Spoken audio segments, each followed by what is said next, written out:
What's the biggest plot twist you've seen in real life? Worked at a small company summers during college. Two dudes that work there, Mike and John, are best friends since high school, and Mike is getting married to his high school sweetheart. 9 months after the wedding, the girl has a baby, and it looks nothing like Mike, but a lot like John. And she reveals that she had sex with John on her wedding day before she actually got married. She divorces Mike, marries John the next day, and Mike and John are not friends anymore. Edit. To be clear, the divorce took some time, but as soon as the divorce was finalized, she and John went straight to the courthouse and had a civil wedding. And to be clear, Mike and John are not their real names. I have lost touch, so I don't know of any further plot twists, but the last I saw them, John was raising his child.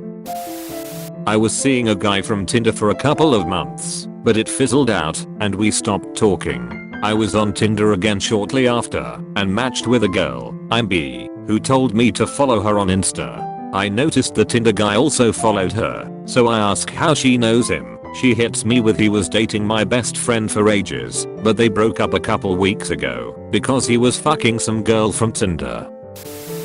I work at a prison and a lady flew all the way from Nigeria to visit her brother who was supposed to be incarcerated at my unit. She speaks little English, but we tried to explain to her that the inmate was not in the system anymore. He must have been released. We call a supervisor, and it turns out he was released over 5 months before. She walks away confused and come back in with her husband, who speaks English much better. We tell him the scenario and he asks, well, where did he go? He doesn't have any friends or family in the US. We told him we don't know where he went. He was released, he could be anywhere. The guy, obviously confused, says well, he couldn't have gone anywhere because he doesn't have any legs. So a legless Nigerian ex-felon with no ties is running scooting around the US and no one knows where he is. My aesthetician was giving a Brazilian wax to a new client. New client goes on and on about this new guy she is dating and how he's a bartender at Z's. Aesthetician's boyfriend was the bartender. Always fun to find out you are knee deep waxing the pussy of the woman you are being cheated on with. Met a guy online. He was cool. Found out he lived less than 2 hours from where I live. We meet up. First time seeing each other's actual faces. Fucking doppelgangers. Turns out his father is my BO father's older brother. Both our BO dads bailed before we were born. We both were sexually abused as kids by teachers. Him at 15, me at 13. Both us have soy allergies and lysinuric protein intolerance. It's genetic. And both us joined the army and failed out during BCT due to undiagnosed mental health issues. Our lives had run parallel to each other. He's only a year older than me.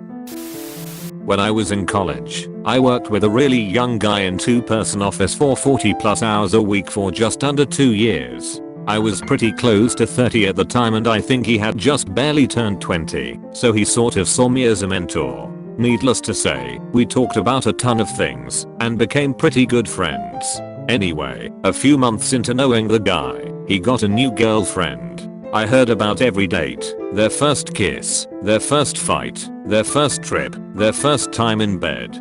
Pretty soon, the kid found himself in love. I had been married and divorced, so I shared many of the things I learned during my marriage and life in general, so that this kid could make better decisions that I had made. My girlfriend and I double dated with him and his girlfriend a quite few times, and despite being mistaken for parents more than once, both of us thought they made a wonderful couple. Since something had come up last minute and prevented him from taking her home during Thanksgiving, he was super excited to take her home to meet his folks over Christmas break. Much of his extended family was going to be there. Within a few days, it all unraveled. He told her about family members that were going to be attending, and she started recognizing people.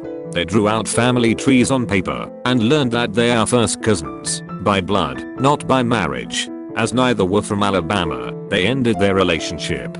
He had been saving up for an engagement ring. For a semester in high school, my English teacher set up this game where one student was a secret killer. Every couple of days the killer would sneak a note into a classmate's locker, backpack, textbook or whatever that says you've been killed. My best friend and I were trying harder than anyone else in the class to play detective on this, especially near the end of the semester. Near the end of school there were about 6 students left alive, and it turns out my best friend was the killer the whole time. Edit. It's probably too late to add to the story, since this post is already old, but there are some great parts that are left out. They took the last 6 students who were alive and brought them in front of the class one at a time, so we could all debate if he or she was the killer or not, and the person could plead their case. The teacher brings my friend up and says, "Okay, tell us what happened." And my friend starts explaining how he had to be sneaky and so on. So there was a good 20 seconds where I just didn't understand what he was talking about. There wasn't any great reveal or drum roll. He just brought him in front of the class and started explaining how he killed everyone. I lost my shit pretty good.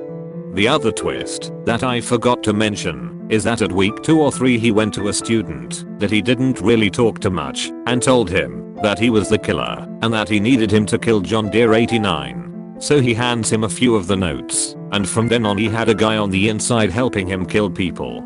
That's why he could kill so many people without being caught, because if someone got killed, I was with my friend, so I could vouch for him. The teacher said there was nothing in the rule book that said you could get another person to help you kill people. It was a huge gamble, because the other kid could have just said I caught the killer and the game would be over. I forgot to mention that if you guess who the killer is, nothing happens. You have to catch them in the act. So when there's only a few people left, everyone is yelling "You're the killer" and pointing fingers back and forth. When I was a teen some 25 years ago, I played trumpet in the school band. We did a Halloween parade, but I had nothing to dress in costume for. I decided on a large black sheet with a hole in the top for my huge ponytail to stick out from the top in all its glory of crazy frizzy poof of curls, and a hole for my face and arms to stick out. I got a lot of "Daffy are you supposed to be?" I don't know, or was it I suppose? Anyway, after the parade, my mother wanted to see my locker before leaving just to surprise check for anything not allowed.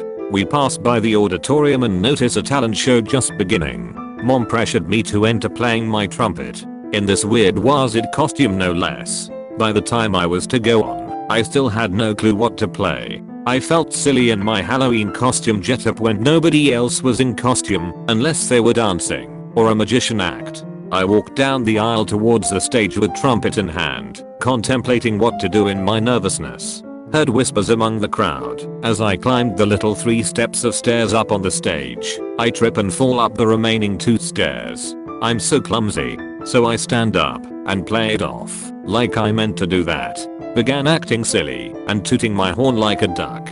Did a silly dance to an improv version of the most basic song to play, Hot Cross Bun / 3 Blind Mice. Ripples of kids are giggling in the audience. I see my mother's face contorted in displeasure that I'm not being serious enough to win this. Too bad, Mom. This is my time to shine in all my goofy glorious weirdness. I wiggle my top knot poof and play a few jazzy bits of songs some older folks should know. Then to finish off, I act like I'm swimming a bit and begin playing Under the Sea from The Little Mermaid I had learned the year before. End it with pretending to drown as I left back down the stairs without falling. Mom took me out in the hall to have her fit for about 10 minutes while the last contestants finish the show. She then goes off to look through my locker while I put away my trumpet and prepare to leave. I wait for her by the auditorium exit. They begin announcing the winners. I won first place. Suck it, Mom. One of my good friends in high school started hanging out with this guy from the other public high school in our city, and before long they were basically joined at the hip. She had a huge crush on him and was pretty sure he liked her too, but she'd never had a boyfriend before and was too shy to make the first move. One night they were hanging out and he told her he had something huge to confess. He was gay. They remained close friends. Then a few months later at a party, the guy introduced all of us to his younger, by 1 year, brother. The dude and his brother looked similar, had similar personalities and the exact same sense of humor. Fast forward 20 years, and my friend is happily married to the brother. Her best friend is her brother-in-law, and he and his husband are godfathers to her kids. Sometimes the painful crush on the gay dude pays off. Edit. For those who feel bad for her husband for being second choice or think she just substituted him for the guy she really wanted, here is the context you are missing. When she met her now husband, she was already pretty much over his brother. She became friends with her future hubs, and it wasn't until a year or more later that they started dating, after slowly developing feelings over time. Her crush on his brother was brief and adolescent, and she 100% loves her husband for who he is. Yes, the qualities that two brothers share in common were part of what made her develop feelings for both of them, because those are the qualities she finds attractive. Trust me, folks, there is no victim in this story. Everyone ended up happy and loved. 3.